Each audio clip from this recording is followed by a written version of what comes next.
Folks, we really have a president who has shown he does not read, who is utterly clueless about American history. Yes, I mean, can you imagine having Cliff Notes in the White House to explain the Civil War and what actually happened? He was talking to Salena Zito with the Washington Examiner, and this is what he said to her about former President Andrew Jackson and the Civil War, even though Jackson died 16 years prior to the Civil War. Had Andrew Jackson been a little bit later, you wouldn't have had the Civil War. He was a very tough person, but he had a big heart, and he was really angry that he saw what was happening with regard to the Civil War. He said, there's no reason for this. He then said this. People don't realize, you know, the Civil War, you think about it, why? People don't ask that question. But why was there the Civil War? Why could that one not have been worked out? What the? People don't ask why? Do you know how many books and movies have been written dealing with why? Are you serious? If anybody is confused as to why this president is confused, these comments right here speak to it. Now, realizing he screwed up, what did he do? What did he do? Go to Twitter. This is what he posted. Our President Andrew Jackson, who died 16 years before the Civil War started, saw it coming and was angry, would never have let it happen, end quote. Show me the evidence where he saw it was coming. Okay, so, but hold tight 1 second. Joining me on the phone from Chapel Hill, North Carolina, is, of course, Gerald Horne, historian, chair of history and African American studies at the University of Houston. Gerald, he also is the author of the book, The Counter-Revolution of 1776, Slave Resistance and the Origins of the United States of America. Gerald, I would hope you would send an autographed copy to Trump, or at least send the audio version because he's clueless. Here's the thing, here's why this matters as far as I'm concerned, Gerald. It's because a person's understanding of history informs their knowledge today and informs their policies. He is grossly uninformed. Well, you're obviously correct, and I think that there are real-world consequences to Mr. Trump's ignorance. On the one hand, we can laugh at him and see him as a buffoon and a clown, which is entirely appropriate. But on the other hand, we should take what he says quite seriously because it reflects a kind of denialism. A denial of the import and impact of slavery in terms of the root cause of the Civil War and the reluctance of slaveholders and slave traders like his hero, Andrew Jackson, to relinquish the billions of dollars in property that they held in African bodies. And that led directly to the Civil War.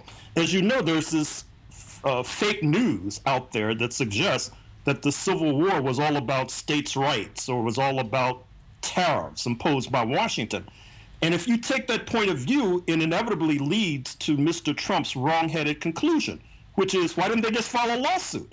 But, of course, the Civil War was not simply about states' rights or tariffs. It was about slavery, which necessitated this kind of bloodletting that led to the freedom for our ancestors. This has real-world consequences because, as you know more than most, there are many Republicans who feel that people like themselves suffer more discrimination, believe it or not, than Black Americans suffer. This has real-world consequences because it prevents us from connecting the dots. That is to say, the fact that just a few days ago in New Orleans, there was almost a riot when there was an attempt to take down these monuments to Confederate States of America heroes. Keep in mind that just a few days ago, the Baltimore Orioles outfielder, Adam Jones, suffered racist abuse when playing in Fenway Park in Boston against the Red Sox. Because of this slavery denialism, it hampers and prevents us from understanding contemporary racism And that is the important impact of Mr. Trump's wrong-headed remarks. Spencer. So just building on Professor Horn's point, Andrew Jackson was a slaveholder.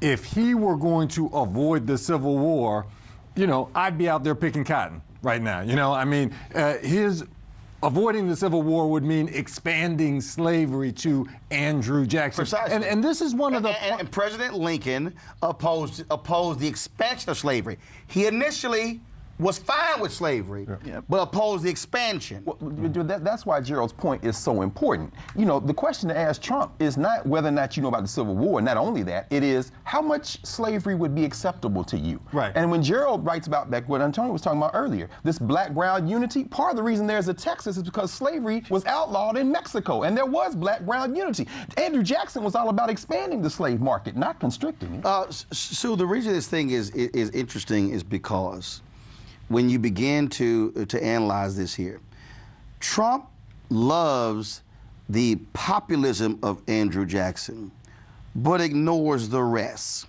Trump loves 1950s America for white folks, ignores the rest. And this is why this matters, because when he sees Jackson as his hero, he ignores what Jackson did with Native Americans. He ignores the issue of owning slaves. He ignores all of that, but no, I'm just gonna isolate this populism part.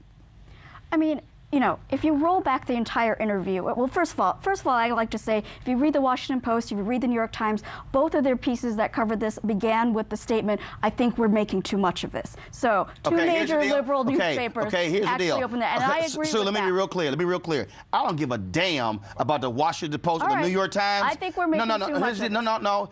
Here's why I don't care. Because they also have had their whole issues with race. Both of them have had lawsuits filed against them in the last 30 years on the issue of race, and so I'm sure they probably will say that. So I don't care. I don't care what a largely white liberal institution. Race, though. What? That's where I don't.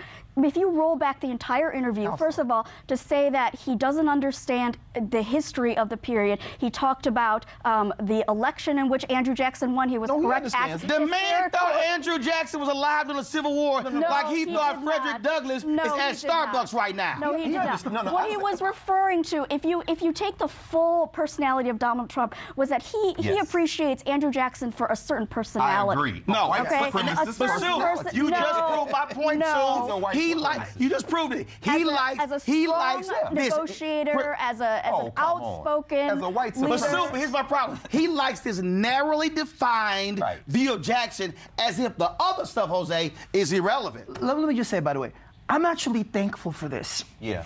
I'm thankful for it because I think for so long we have lived on a lot of delusions and lies just to make people feel comfortable. And I think, you know, my colleague Ryan Eller actually says that what we're doing right now is we're finally telling America's full story. Yes. Right? Like even on immigration, when people say, oh, America was founded and built on immigrants, when you say that statement, you leave out two core groups of people, Native Americans and Black Americans, who were forcibly moved to come to this country, right? So I think what Trump is actually doing is forcing us to examine just how unfulfilled and lack of context in which we talk about American history. Greg, and final comment, Gerald. Well, I was going to say, you know, Cinco de Mayo is tomorrow.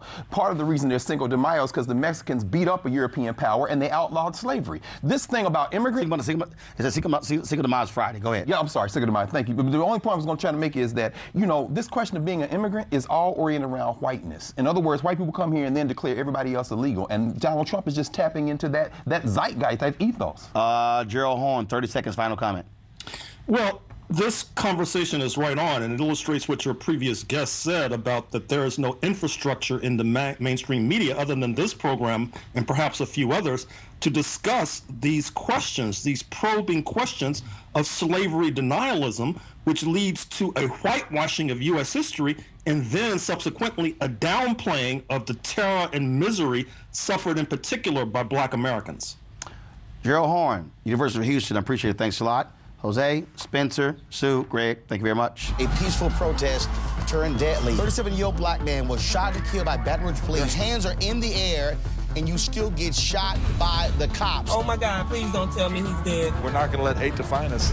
Race is a big part of this. If truly all lives matter, then all lives need to matter equally. What we require is action. What we require is accountability. We understand that black lives do matter, and we will keep focused on this issue. NewsOne Now, every weekday morning at 7 on TV1.